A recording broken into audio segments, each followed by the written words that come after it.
जय माता दी दोस्तों, स्वागत है आपका क्रिएटिव इंडिया बाय अनुश्री में। भगवान विष्णु की कृपा आप पर, आपके परिवार पर जीवन पर्यंत बना रहे। दोस्तों, आज के वीडियो में हम बात करेंगे आमल की एकादशी के बारे में या रंग भरी एकादशी के बारे में।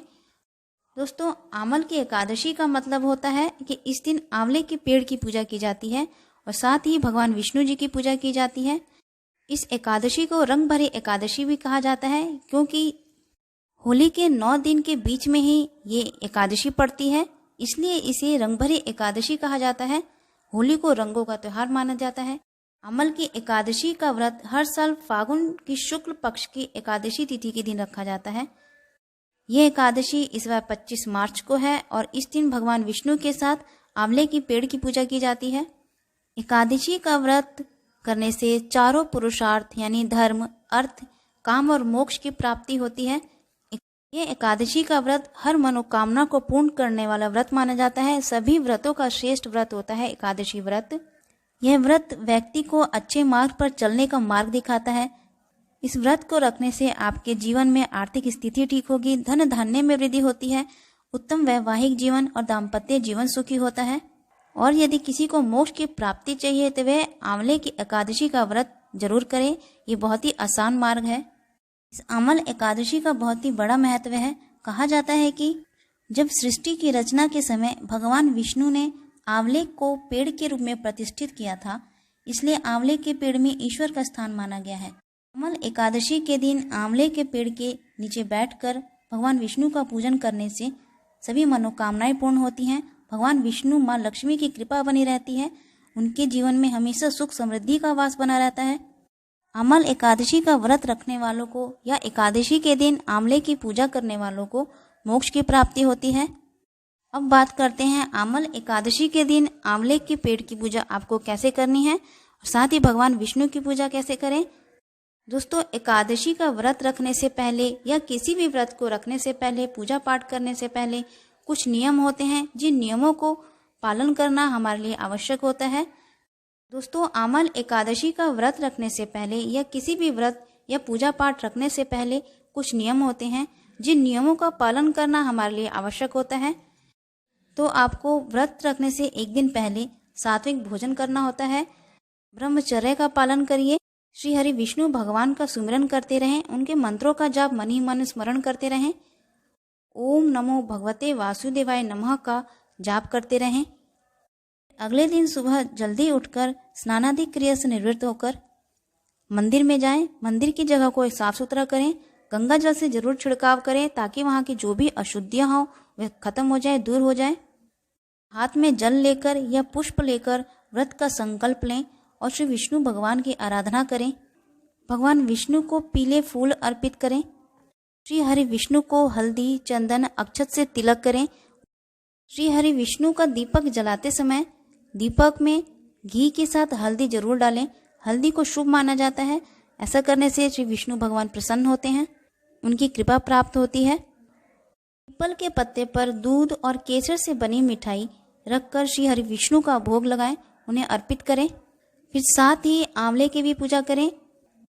तो वृक्ष के नीचे की जगह को साफ सुथरा कर लें। हो सके तो उस जगह को गाय के गोबर से लीप लें।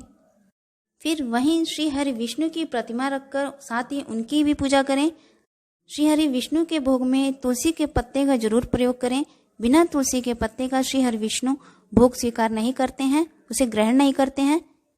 फल में आप उन्हें केले चढ़ा सकते हैं। आंवला जरूर चढ़ाएं। इस दिन आंवले का बहुत बड़ा महत्व होता है।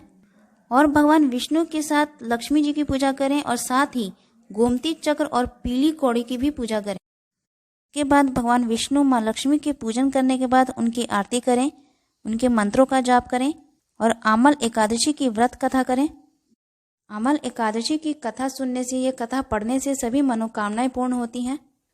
कथा करने से पहले मैं आपको आमल एकादशी के शुभ मुहूर्त के बारे में बता देती हूँ। तो एकादशी तिथि प्रारंभ हो रही है 24 मार्च को सुबह 10:23 से शुरू होकर समाप्ति है 25 मार्च को 9:47 तक। और एकादशी व्रत पारण का समय है 26 मार्च को सुबह 6:18 से शुरू होकर 8:21 तक है। पारण का समय 2 घंटे 21 मिनट तक रहेगा। इन 2 घंटे 21 मिनट में आपको पारण कर लेना है। किसी कारण से आप समय पर पारण नहीं कर पाते हैं तो पारण करने के लिए आप 2-3 तुलसी के पत्ते मुंह में चबाकर खा लीजिए। इससे आपका पारण शुभ समय पर माना जाएगा। तो दोस्तों अब कथा आरंभ करते हैं। बोलिए श्री हरि विष्णु भगवान की जय। कथा के अनुसार प्राचीन काल में चित्रसेन नाम का राजा रहता था। उसके राज्य में एकादशी व्रत का बहुत महत्व था। राजा समेत सभी प्रजाजन एकादशी का व्रत श्रद्धा भाव के साथ किया करते थे। राजा की आमल एकादशी के प्रति बहुत ही गहरी आस्था थी।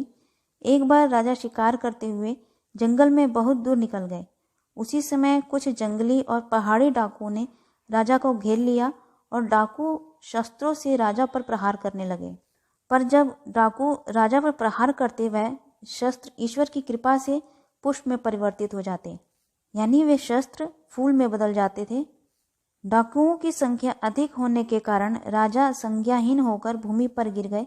तभी राजा के शरीर से एक दिव्य शक्ति प्रकट हुई और उस दिव्य शक्ति ने समस्त दुष्टों को मार दिया, जिसके बाद वह अदृश्य हो गई। जब राजा को होश आया तो उसने सभी डाकुओं को मरा हुआ पाया। यह देखकर राजा को आश्चर्य हुआ। राजा के मन में प्रश्न उठा कि उन डाकुओं को किसने मारा। तभी आकाशवाणी हुई कि हे राजन, यह सब दुष्ट तुम्हारे आमल एकादशी के व्रत करने से प्रभाव से मारे गए हैं। तुम्हारी देह से उत्पन्न आमल की एकादशी की वैष्णवी शक्ति से ने इनका संहार किया है। इन्हें मारकर वह पुनः तुम्हारे शरीर में प्रवेश कर गई। ये सारी बातें सुनकर राजा को अत्यंत प्रसन्नता हुई। एकादशी के व्रत के प्रति राजा की श्रद्धा और भी बढ़ गई। तब राजा ने वापस लौटकर राज्य में सबको एकादशी का महत्व बतलाया।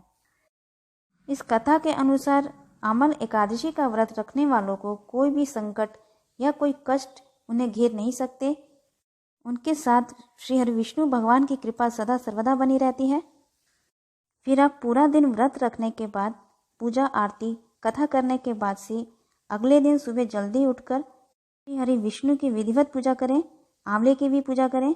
उसके बाद से आप किसी ब्राह्मण को भोजन करवाएं। भोजन करवाने के बाद उनके पैर छूकर उनके आशीर्वाद लें और दक्षिणा सहित वस्त्र दान करें। दान में उन्हें आंवले का दान जरूर करें। ऐसा करने से आपको मोक्ष की प्राप्ति होती है, हर कामना पूर्ण होती है, श्री हरि विष्णु की कृपा प्राप्त होती है। या फिर आप इस दिन किसी गरीब या किसी जरूरतमंद को भी दान कर सकते हैं। सभी कार्य करने के बाद से आप पारण कर सकते हैं। पारण आप शुभ मुहूर्त में ही करें तो बहुत अच्छा होगा। तो दोस्तों ये जानकारी आपको कैसी लगी?